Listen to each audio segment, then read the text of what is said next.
Hi friends, welcome to Ftopreview.com. In this video, we're learning how to change location of your OLX applications. Okay, simply open your OLX. After that, you can see option of searching and click on that. Then you can see there is a symbol and it is show where you are. Okay, you can simply tap on that signal. Then you can use your current locations, or otherwise you can search locations.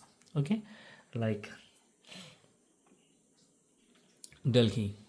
So whenever you search something, it will show result accurate from Delhi above around 50 kilometers. So in this way, you can simply change your OLX uh, location for searching uh, items. So that's guys very simple tutorial, and if you need any kind of Android or iPhone tutorial, just comment below. I will post my replace as video so you can easily watch and understand it. And if you enjoy this video, please like, comment, share and subscribe our channel for getting more videos like this. Thank you so much for watching. Have a nice day. Bye bye.